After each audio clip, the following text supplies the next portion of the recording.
Hi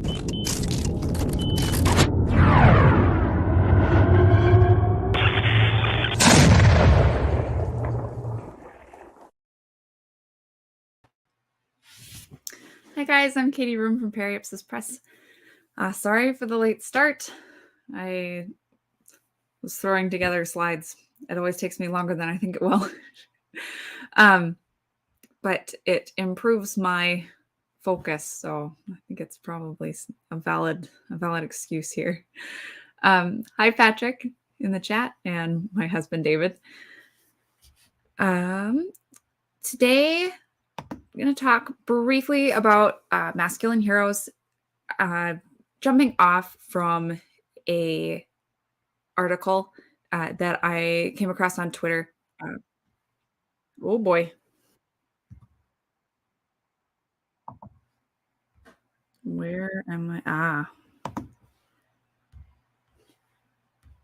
Close that.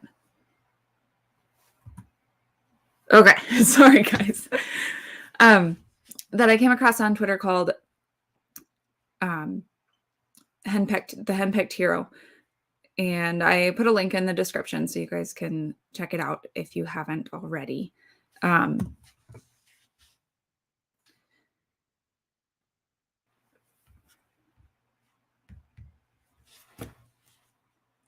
Before we get started with that, I'm going to go really quick through a couple of news items.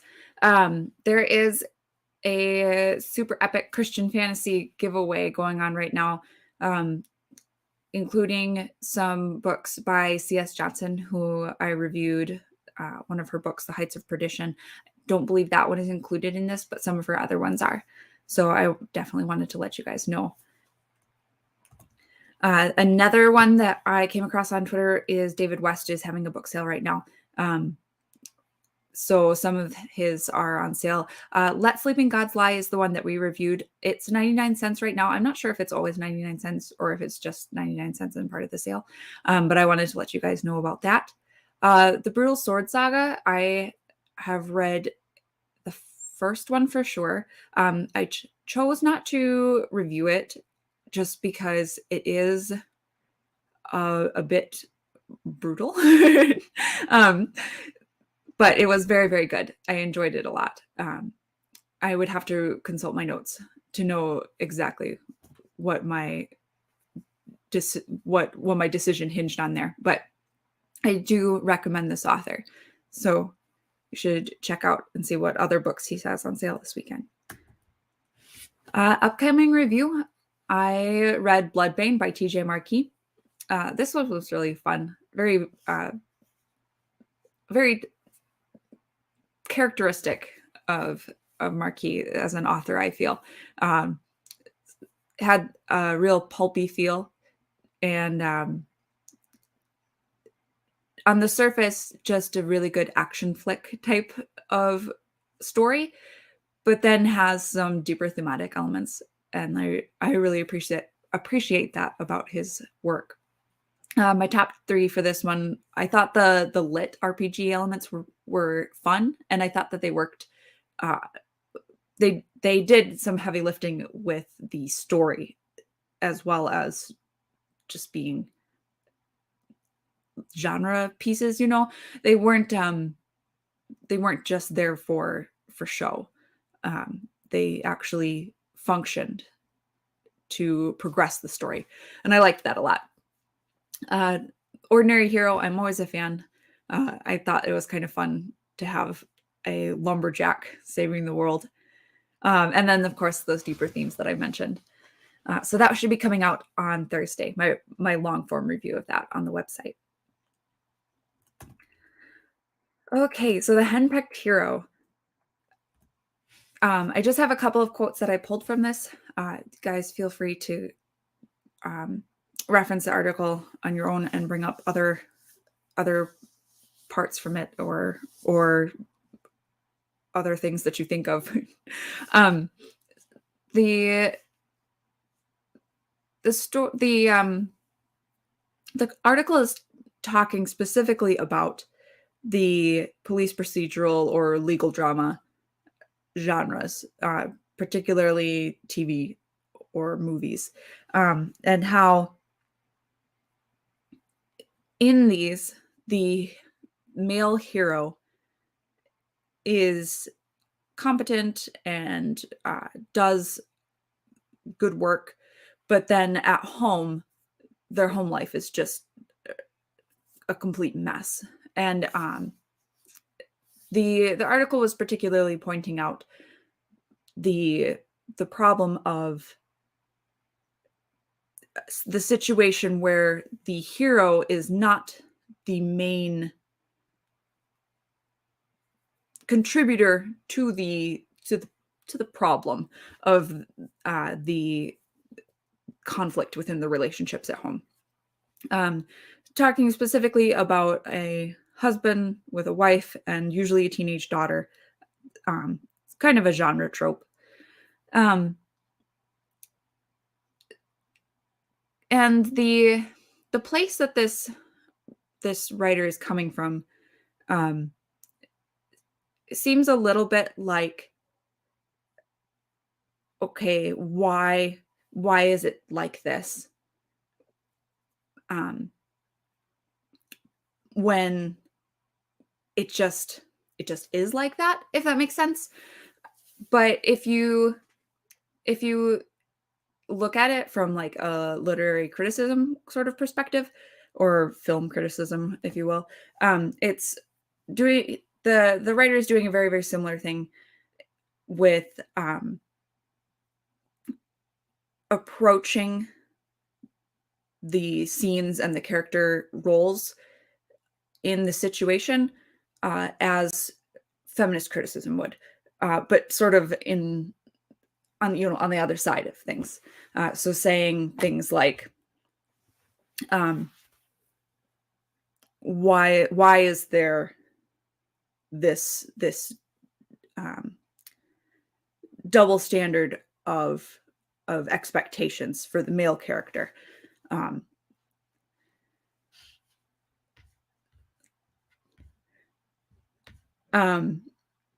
So the question that this author poses, this writer, I'm sorry, I keep saying author, and I wrote down the writer's name in the description, and then I closed it out the article, and I can't get it back up right now.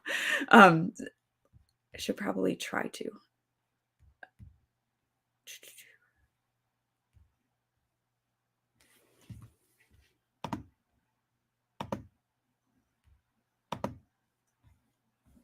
I can do this.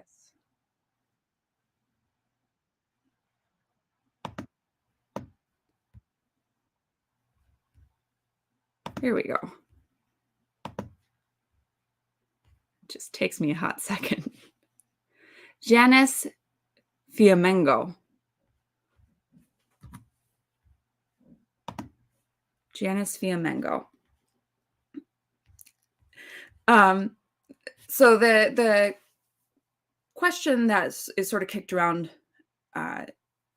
in a paragraph much larger than the two that the two sentences that I've pulled, sort of kicks around the question of why is this trope? Why does this trope exist? And I feel like the words spent on this question lead us sort of away from the real criticism of the pattern that is being challenged here, as opposed to like figuring out why, because we know why, right? One, it's a character trope. It's not for anyone. We don't want to it's not, the situation around the hero is not there so that the audience will condemn him. So as much as it is there to make it easy for us to sympathize with him, he is going through a rough life, right? We all have conflict with other people, maybe not ongoing conflict, but we have had fights with people. We have had situations where we are interacting with someone who is more emotional than we are, or is not willing to be reasoned with. So we sympathize with this guy, right? We feel that he deserves better, that he's down on his luck, and we want him to succeed for other, in his other pursuits. We want him to succeed in his personal life too. The way the genre is, that often doesn't work out the way that Janice is pointing out here. The second reason is it creates a tone for the genre. It's dark, depressing. The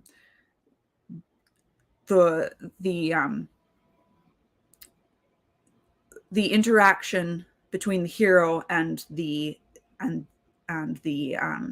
antagonist, the perpetrator of whatever crime, is setting up one way of looking at the world around him, and then his personal life is setting it up at like, well, things also suck over here, right?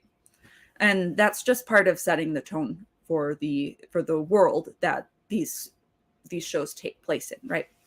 It's a little bit different in sci-fi and fantasy, particularly when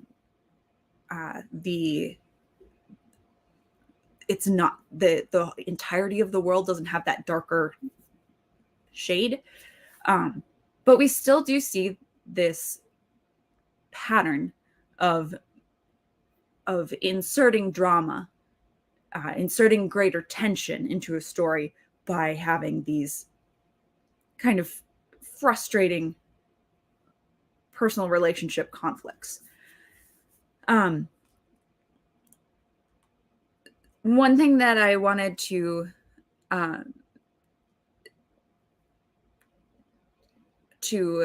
sort of challenge on this particular aspect of the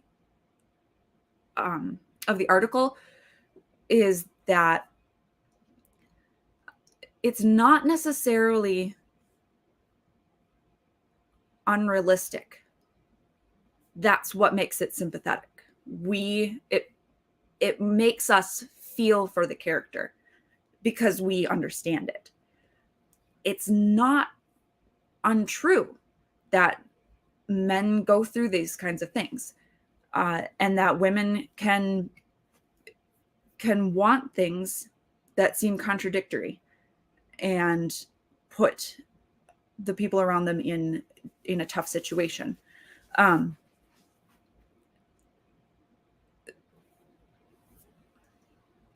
It's not invalid, however, for a reader or audience member to say, that's not my thing, I don't really want it. In sci-fi and fantasy, there is a larger pool to draw from. You don't have to have that kind of stuff. There is darker stuff in sci-fi and fantasy that uses similar tropes and situations to create similar tones and emotional reaction from a reader. But you don't have to read that stuff. You can still read sci-fi and fantasy without that. Police procedural, legal drama stuff, it's tighter. So you are probably going to have more trouble finding that kind of stuff. If you don't like those kind of tropes, it's going to be harder to avoid them. But I just wanted to say that challenging the why is this here is not really the useful conversation that I see this article going after, because it is functioning, it is doing something within the story. So sort of shifting away from the reason that it's present in a practical, functional way, and towards the more of a critical, why are men portrayed this way? Sort of similar to how feminist criticism would say, why are women portrayed X, Y, and Z? And I think that Janice says a couple things here that make me think that she is trying to do that here.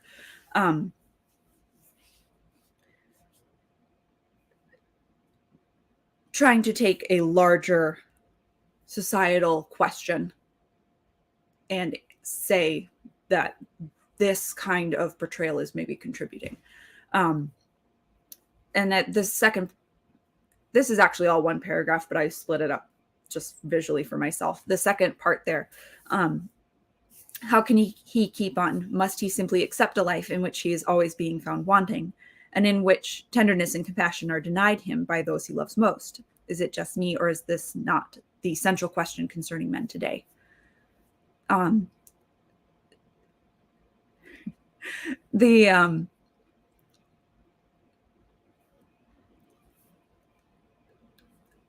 think that sort of is the better question that this article is going after.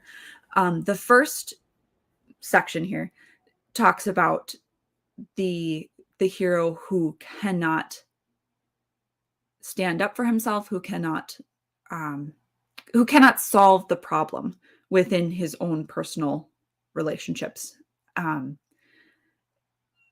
and suggests that this kind of portrayal, this trope, expresses an anxiety about that kind of hero.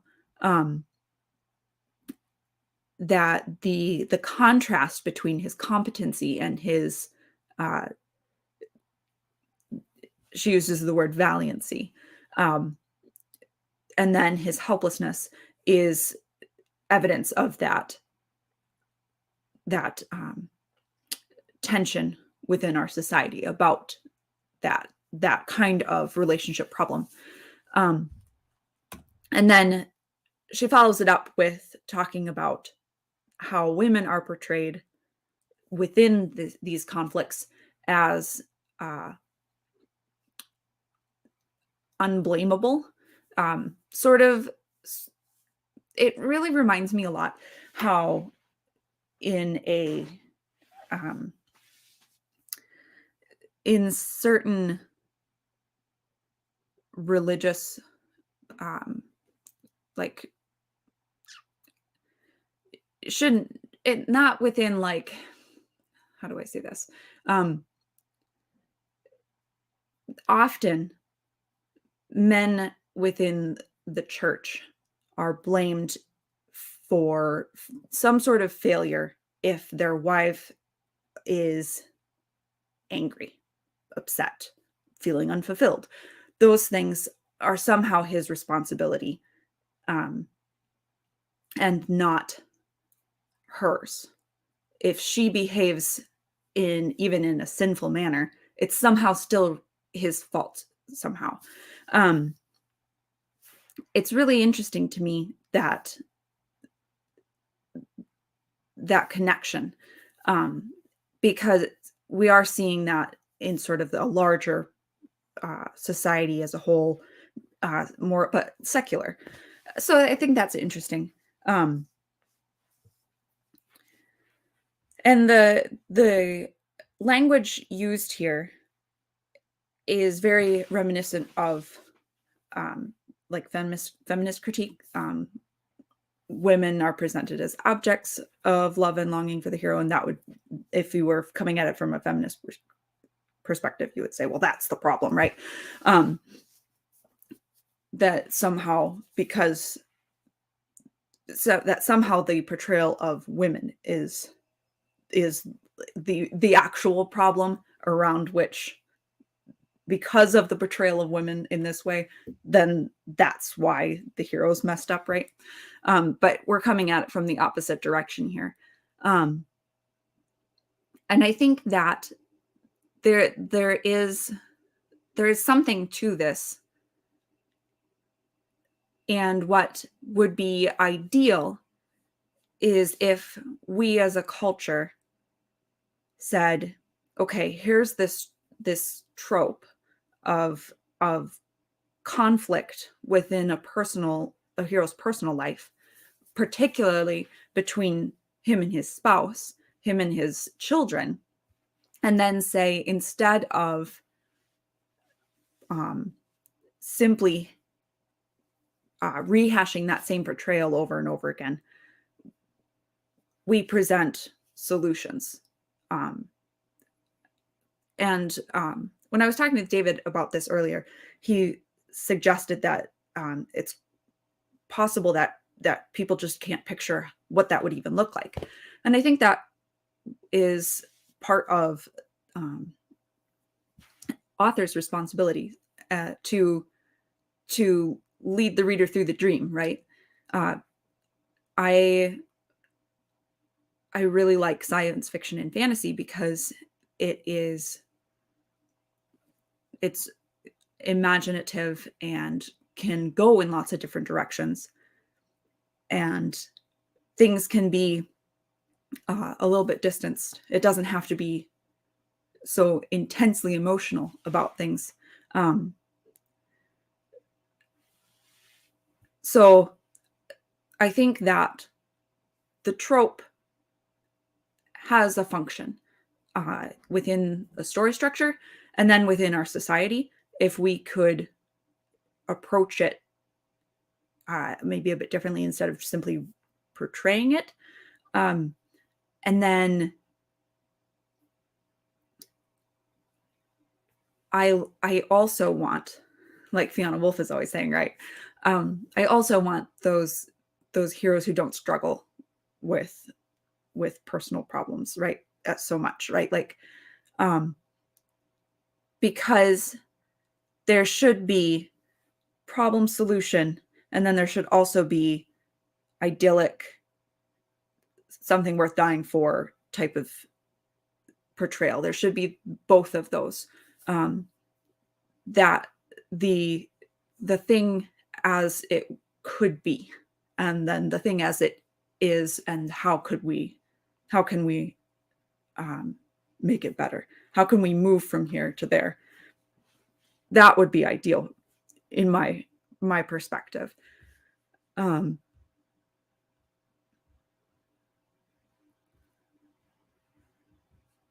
Patrick mentions The Matrix 3. When Smith asks Neo why he fights when he knows he can't win, he replies, "Because I choose to." I am not sure if it would only work for a male character, but I like that kind of simplicity. I think that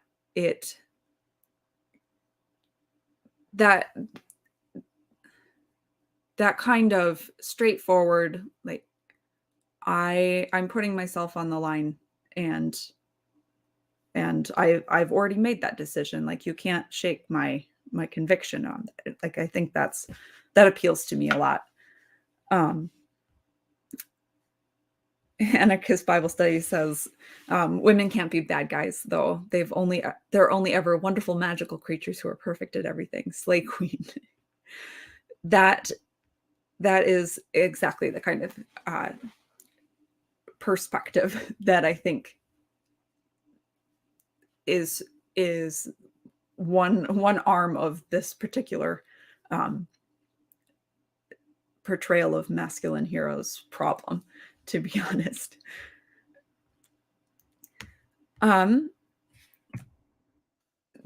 The article ends with suggesting the Weisberg test.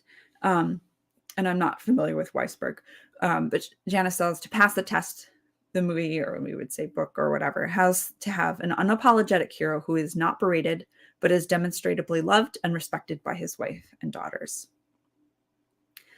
I think that this is difficult to do in traditionally published, traditionally aired media. But I have indie examples to give you guys.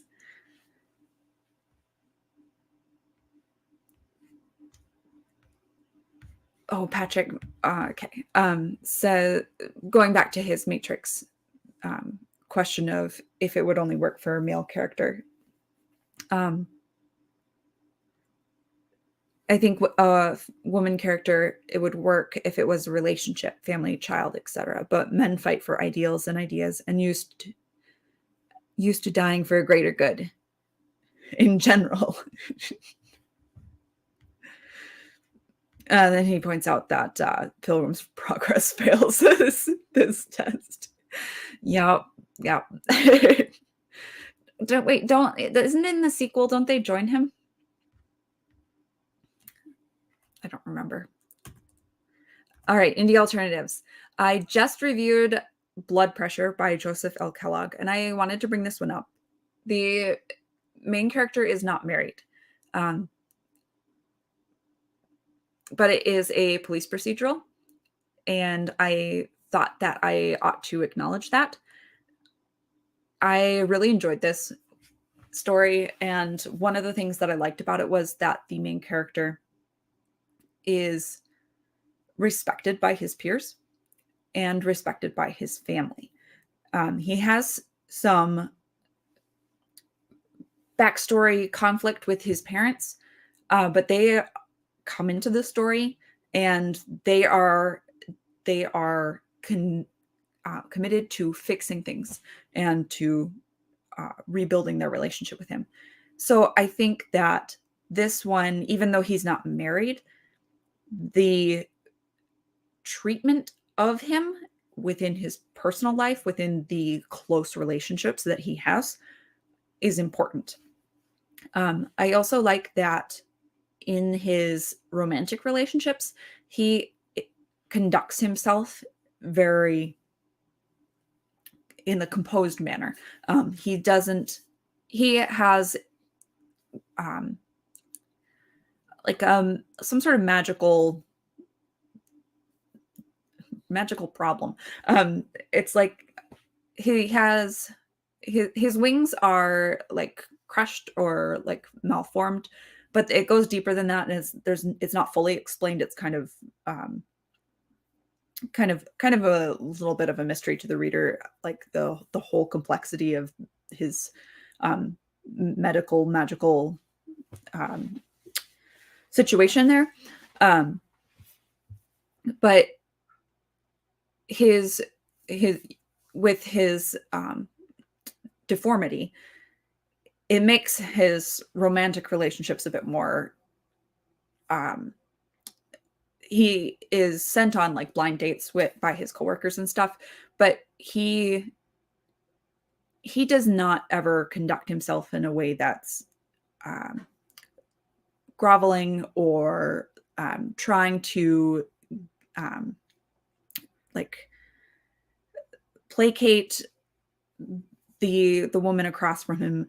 And when she's just like, I'm really not interested, he is not like offended or like one of the things the article talks about is like the hero sort of chasing after the woman who has wronged him. And in that situation, that woman is his wife. So there's that aspect to it. But in this story, when it's just like a blind date or whatever, he's not simping, for lack of a better term. Patrick mentioned it's like conflict with parents. How dare you have believability in these indie stories?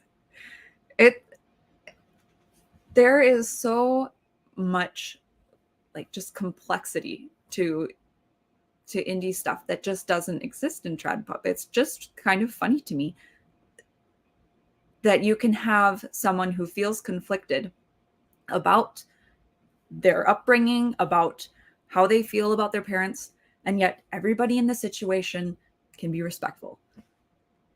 Surprise. That's what I wanted to say about Blood Pressure. even though he's not married, I feel like the spirit of this Weisberg Test is sort of upheld here. Um, Hellspawn, I have not read the entire series, and I didn't make a ton of notes about his relationship with his wife. But Tommy, the main character, is well liked by pretty much everybody. He's not like some sort of outcast hero, right? Like, he has a community. He is respected by his wife and his son. And so I would say this one fits. And it's a police procedural. There you go. There is enough dark in this series that it doesn't need that additional tension, I feel. Maybe it's because of the supernatural horror element that is not necessarily present in all police procedural legal drama type stuff, that it just simply doesn't need that added tension. And the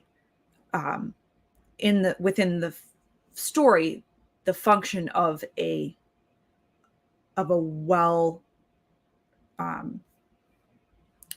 like a foundational relationship, a well-balanced marital relationship, is to provide greater tension due to the outside threat to it, and a sense of belonging and like tension release by there being this safe place for the hero. My upcoming review of Bloodbane, I think this one it's not a police procedural, but a main character who has a wife and a teenage daughter. And when you start the story and the main character is thinking about his wife, you're like, he's not thinking about a conflict. He's just thinking about how he loves her. And like the flashbacks to the things she says, they're all pretty loving. And if you're just not, like, if you're used to trad pub and you're used to this, like, there must be interpersonal relationship conflict, it's just so refreshing. And then when you realize the daughter is not like a little daughter, but like a teenage daughter, you're like, she loves her dad, right? And then, like, I don't want to spoil anything, but at the end, when you sort of get a glimpse of the two of them in a more immediate way, that perception of them that the main character has held through the entire story is verified for the reader. And it's just really nice. And I think that this one definitely passes that test. And then I think I have to bring up Collateral Damage, perhaps as a counterexample, because the main character starts off the story fighting for visitation rights for his son. There is that tension within the family that starts off the larger threat of separation. So he, as a father figure, is about to be tested in a relatable, very immediate, ordinary sort of way. And then that goes off the rails with this kaiju mech battle where he has to go rescue his son. So that separation threat, that threat of like outside forces separating family members, is blown up, right?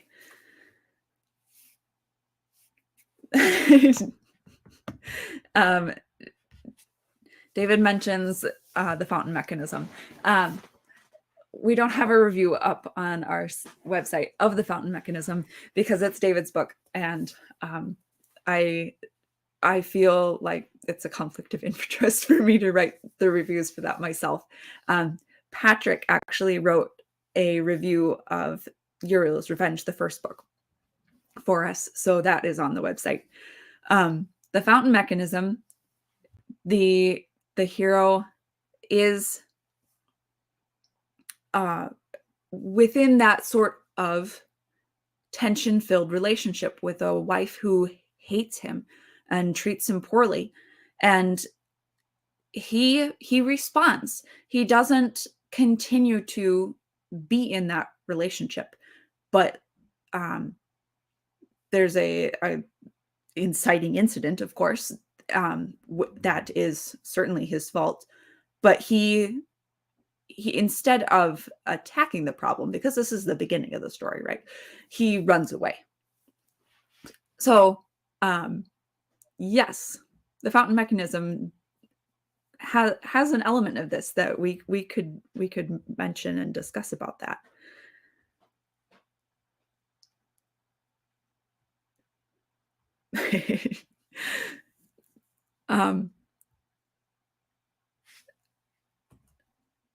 Yep, that was it. That was all I have for you guys tonight.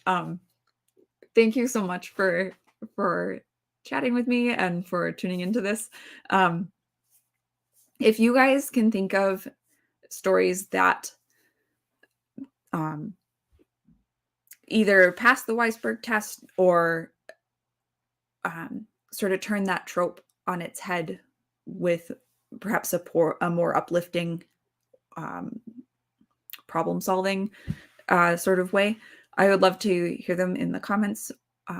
And you can always go to parapsispress.com for long form reviews of any of the books that I mentioned as indie alternatives.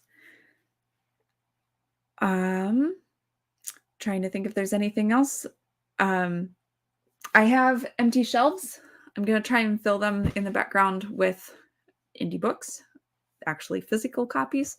So I'm excited about that. You should see things sort of slowly fill up. I painted a wall. I'm sure you guys noticed. I'm pretty proud of myself for getting that done. Any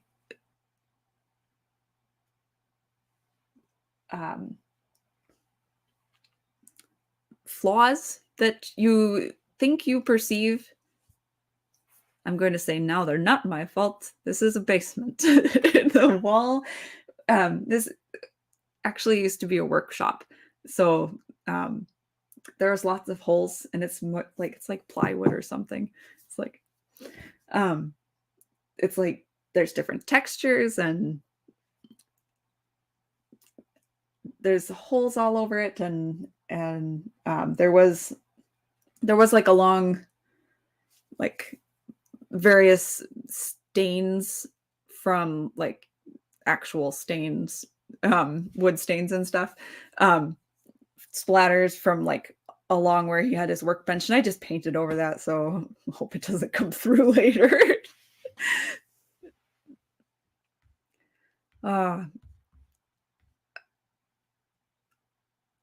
Yeah, so thank you guys so much. I'm gonna end it here before I need some more wood paneled walls.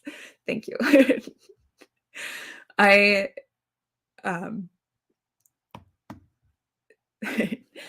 I love the wood panel. I think it's fun, and I wouldn't want my whole house done in it, but I think it's nice. It gives it a kind of warm feeling, which is necessary here in the basement.